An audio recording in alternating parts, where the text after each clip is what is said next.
This mini lecture is designed to give us some insight about why we use oxidation numbers to describe redox processes in reactions where it's not so obvious because we're not involving ions in gaining or losing electrons. Let's start with this, which is probably the simplest combustion reaction we can look at. So methane plus oxygen going to water and carbon dioxide. Now, to understand what oxidation numbers mean in this case, let's start by using the rules that we saw in class today. I'm going to go ahead and assign all the oxidation numbers. So here are the oxidation numbers assigned, and what we can see is that oxygen changes its oxidation number, goes from 0 to -2, so each oxygen gains 2 electrons. And then the other thing we can see is that carbon goes from -4 to +4.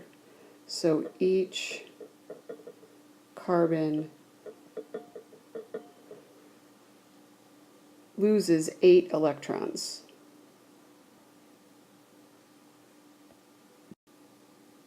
And we can see that the redox reaction is balanced because we have one carbon that loses 8 electrons, and we have a total of 4 oxygens, each of which gain 2, which would be a total of 8 electrons being gained. But what I want to focus on for right now is, what does it mean for carbon to go from -4 to +4? We learned how to assign the rules, but so what? In order to understand this, we're going to need to look at the Lewis structures. So I'm going to stop and draw the Lewis structures for all the molecules in this reaction, and you should do the same. Okay, so what does it mean in methane for us to say carbon is -4? The way we want to think about this is that we want to look at the electronegativity difference between carbon and hydrogen. We recognize that carbon is slightly more electronegative than hydrogen. And so that means that all of these electrons, each of these 8 shared electrons, really spend more time near the carbon than they do near the hydrogen. And so for oxidation numbers, what we would say is, let's assign all of those electrons to the more electronegative atom, in other words, to carbon. Assign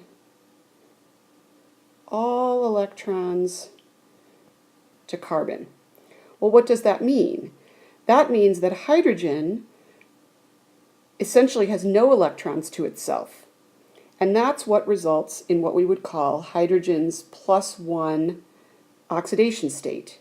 Because hydrogen came in with 1 electron and now it has none in this particular way we're bookkeeping, which gives it an oxidation state of 1.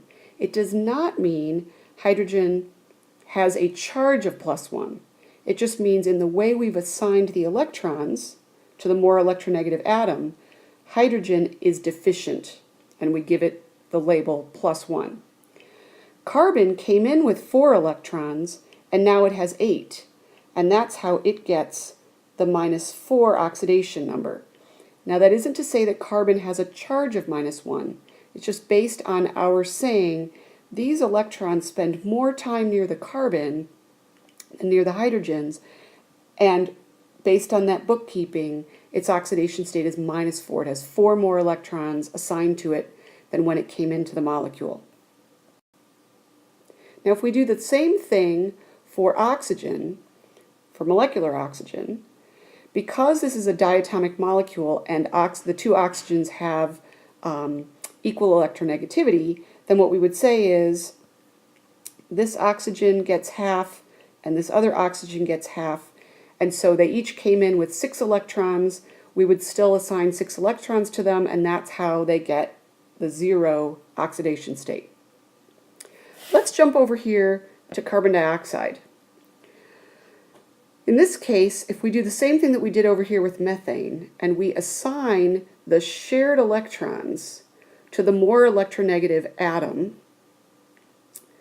what we would say is oxygen is more electronegative than carbon. So we're going to assign those shared electrons to the oxygen. let's look at what that means for oxygen. Oxygen came in with 6 electrons, but it has 8 electrons assigned to it. So oxygen now is going to have an oxidation state of -2. And that's going to be true of both oxygens. So that's a way of saying in this molecule, oxygen can lay claim to 2 more electrons than it normally can because of its high electronegativity in the shared bond. What does that mean for carbon? So for carbon, that means it came in with 4 electrons and it doesn't have any assigned to it. Now, of course, it's in actuality, it's sharing. But in our bookkeeping method, carbon doesn't have any electrons assigned to it. And that's where it came in with 4, but it has none. So we have an oxidation state of +4. So let's compare carbon so that we can see what happened to carbon between the CH4 and the CO2. Here, carbon had lots of electron density. Here, carbon doesn't have nearly as much. And so our bookkeeping, which is what oxidation states are, is a way of saying carbon really lost a lot of electron density, essentially 8 electrons worth. And that is how, in losing electrons, it became oxidized. We can look at the oxygens in the same way. We can say this oxygen started off as essentially a neutral oxygen with a 0 oxidation state. And when it moved over here, because it's now bound to carbon, it got to kind of steal these shared electrons away from the carbon for part of the time. And as a result, it has 2 extra electrons. So while it didn't actually gain 2 electrons completely, it didn't become an ion, it now has access, or it can lay claim to each of the oxygens can lay claim to 2 more electrons than it did in the O2 molecule. So that's what it looks like to change oxidation state when you're in a molecule. You can have a lot of electron density, and then you can have very little. You can have kind of a normal electron density, and then you gain some. Let's look at part of another example. This is the reaction we looked at the end of class. And what we saw, I'm just going to focus on the sulfur in this case. What we saw in class was that sulfur changes from +4 to +6. So each sulfur loses 2 electrons. Now sulfur isn't an ion in this case, so what does it mean that it loses 2 electrons? I'm going to stop and I'm going to draw the Lewis structures for SO3 2- and SO4 2- so that we can look and see how does this work. Okay, so I've got SO3 2- and SO4 2- here. Notice that I've got the formal charges noted. Formal charge is not the same thing as oxidation state, but because these are charged particles, something's got to have a formal charge that adds up to -2. But let's focus on the sulfur in each case, because what we know from our oxidation numbers is sulfur is going to go from +4 to +6. So oxygen is more electronegative than sulfur. So for each of these bonds, the shared electrons are going to be assigned to the oxygens. And what that means is sulfur started off with 6 electrons, but it has only 2 electrons assigned to it. So it only has 2 electrons. That means that it's going to have an oxidation state of +4. If we look at the sulfate, SO4 2-, and I should have noted that each of these has multiple resonance structures, but the analysis would be the same for each of the resonance structures. So again, oxygen is more electronegative than sulfur. So we would assign all of these shared electrons to the oxygens.